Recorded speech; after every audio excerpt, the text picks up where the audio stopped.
that guy from Karate Kid.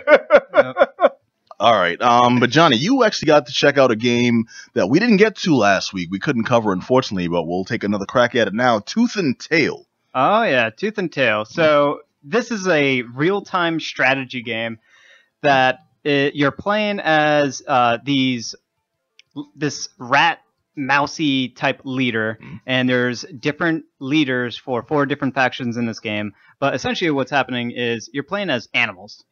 In this real-time strategy game where it's all about food and the scarcity of food. Now, there's regular food, right? There's like grain that you can farm, but you're not farming it. The pigs are farming it. And the pigs are farming it to feed themselves. And then as the civilized animals in these different factions, they're eating the pigs.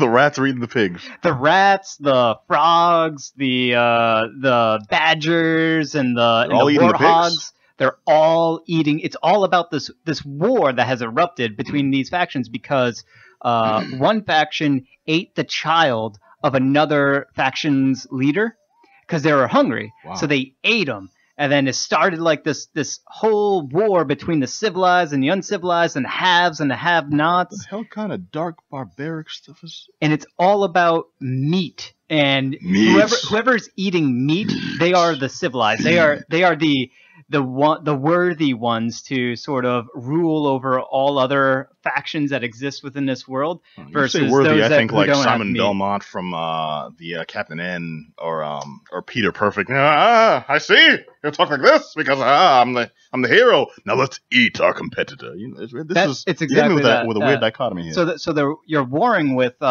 each other's factions, and then the spoils of war is you're eating the enemies. You know, that's the point. Like, you're warring so that you can get more meat, and you war more in order to get more meat to feed your troops. In order to, So, and you know what? No, I'm taking the wrong attitude here. That's how I think we'll finally achieve world peace. Yes. Imagine if someone's like, okay, now we can attack you, Afghanistan, but if we win, we're gonna eat you afterwards. You know this, right? It's like no happy, funerals and stuff. You're not going back home. All right, you see, Osama? Yeah, we chowed down on that fool. All right, so I mean, just letting you know, we made crudité out of him. So things get way weirder because all of this weirder. Yeah. No, I'm sorry. I think that would be an effective tactic, and it seems to work from Tooth and Tail. Yes, it very much does. So it's an RTS elements. But the story and the world itself is sort of centered on this haves versus have-nots, and the aesthetic is like this communistic, sort of pessimistic Eastern Europe sort of fight between elitists, a faction that's all about. There's sort of like the elitists, another faction that's sort of like the ruffians, kind of like almost like the UK, like the UK mob, like the English mob or whatever, something like that, like very ruffian style. They're at their central location is at a bar, and you're just getting everyone drunk. They run distilleries, and they're talking about different jobs that they're going to pull off and whatnot. Right. And then there's another faction that is the communistic faction, where everyone is kind of poor. The leader of this faction, or not the leader, but the one that you control as the leader going through combat, she has one arm, and there's all sorts of different stories that go around as to why she has one arm, whether she starved herself so much that she ended up eating her own arm, or she gave her arm to her faction members in order to eat so that they wouldn't starve. So somebody ate the arm. That's just a given. And that's sort of like the people's republic kind of thing, like the communistic from the grassroots faction, and then there's this other faction. That is the most gangster. Yeah. Imagine that. It's like first of all, both scenarios. Like, my people, you are hungry. I will look out for you. Trust in me. Yo, forget you. We're starving. I got you. Swack. So dinner is served. Which animals? It's like, we don't want to eat are that. These? Like, which is like So do you remember like which is the one? Which animals are represented by the one who like cut off her arm to feed her? So troop? it's the factions are all colorized. So the red faction, which is why I said like the communistic faction. The red faction has that particular leader. All the leaders that you're controlling during the gameplay are all rat-like creatures, rat or mice-like creatures. Oh, okay. And then all the other creatures that you're sort of building your dens and your warrens in order to sort of spawn them, because like I said, this is a RTS style game. Those range from, as I said, squirrels, but not just any squirrels. Oh, I misunderstood. They are the Distillery Brothers. So they are a bunch of squirrels that make their own acorn ale and get wasted off of it, and then they have these pistols, and they're like a ranged unit, so they're shooting things, but they're also like half drunk while doing it. you have like these weird like barbarian like northern Russian barbarian lizards that have like fur wrapped up like they wear like fur, but they're lizards, and they're like really fast and speedy, and you can sort of overrun enemies. I misunderstood. I thought every faction was a different animal. No. Oh, okay. No. I misunderstood. The factions are all have access to the same collection of animals. Oh, okay. So they're more divided by ideology than they are species. Yeah. Okay. And that sort of ties into the story element. So that is the campaign part of this game, where you're going through each of the 4 different factions in this story that's ongoing, and you see the relationship between them and the reasons why the war has started, and then where it sort of leads to and sort of who triumphs over everything. That's the campaign part of it. And then there's the whole multiplayer part of it, which is surprisingly well-tuned and robust, and has this ranking ladder system to it, kind of like what you'd get out of StarCraft, right? Like the big king of the RTS-style games. This game sort of does all of those. It checks all of those boxes to what would be like what a RTS style game needs to have. It checks all those boxes, but it also does it in a very bite-sized, fast, sort of gets to the chase, boils down, distills, if you will. It actually kind of says that. Distills the essence of what makes an RTS game down to the fundamentals. And that is sort of what you play in each particular match or each particular level, right? In other RTS games like Command & Conquer and Warcraft and all those other ones, you have to manage multiple monetary resources, and then you have to sort of build multiple structures, and there's multiple tiers, and you have to go through research and things like that. And you get attacked by that jerk who built an army first before anything else, and then attacked you while you were still trying to get some wood. Yeah. No pun intended. This one is not that. It's all you build is these mills called gristle mills, which is the mills that raise the wheat that the pigs then eat, that you then eat the pigs. And that's it. And there's this one other resource place, which is a campfire where you're roasting meat on the campfire. They sort of added that into the multiplayer through some recent patches. I'm hearing the potential for a lot of grinding. Was this really grind heavy? This is not grind heavy. Each match is anywhere between 5 and 10 minutes long.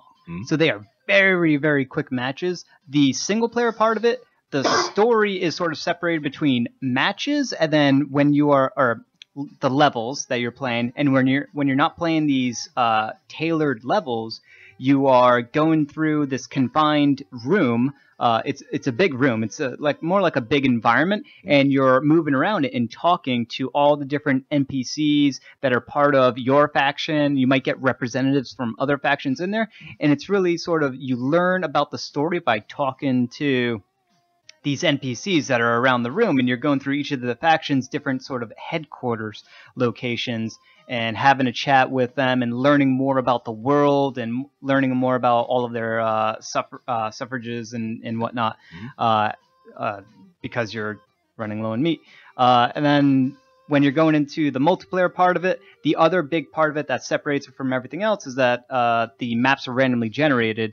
So because of this random generation, there's this aspect of of RTSs that is pretty important, and because with the randomized map generation, it's even more important is the whole scouting aspect. So because you don't know the map and the opponent also doesn't know the map, it forces you to sort of explore one another and to look at each other's home base and see how they're building their own set of assets. There's a lot of miniature nuances to the gameplay and to how the matches play out that would take a long time to explain, but it's for a game that's very simple as far as the number of different elements. You're only selecting 6 different units to bring into a match, right? Mm-hmm. So you're not building like 12 different units with a bunch of different other research options. It's very, very confined and very, well,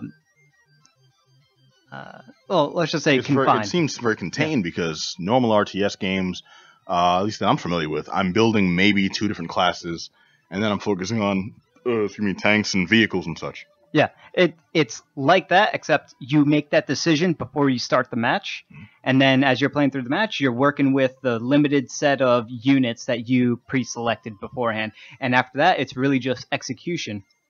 And the other part about this game that makes it really, really work well and really nail that simple, distilled part of the RTS is that it's better to play on a controller versus keyboard and mouse, which is kind of unheard of for RTS games where it's always, play with keyboard and mouse.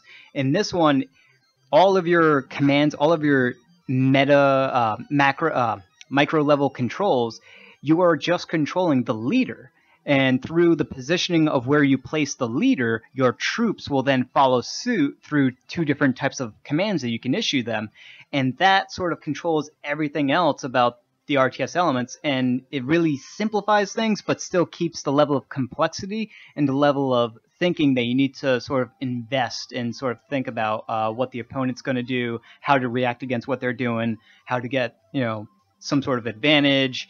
They might be defending, putting up a bunch of defensive fortifications. If they're doing that, then you might be like, all right, while they're doing that, I'm going to invest in more gristle mills and expand my economy so that I can raise more troops faster, that sort of thing. And it really is what it says. It's real-time strategy distilled down into a very 5 to 10 minute bite-sized chunks, and it is absolutely fantastic. I give it a definite thumbs up. This is one of the best RTS games,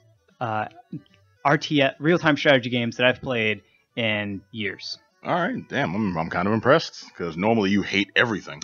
So that is that. So kudos to Tooth and Tail. What's it available on? It's available on PS4 and Steam on PC, and it's $20. It's definitely worth the $20, but Steam holiday sales coming up, so you could probably get it for less than that. Play it with a controller also. I highly recommend playing it with a controller. Even though you can do it with keyboard and mouse if you're playing on PC, I actually prefer playing on a controller. All right, surprising. All right, the game is Tooth and Tail, available now. Just Johnny actually says, just get it. Yeah, just get it, man. It's awesome. All right, now we are going to kick it over to... That's you. Oh, me? Oh, hi. Yeah, hey. I didn't know where we were going. Sorry. No, he was transfixed. I was transfixed. I was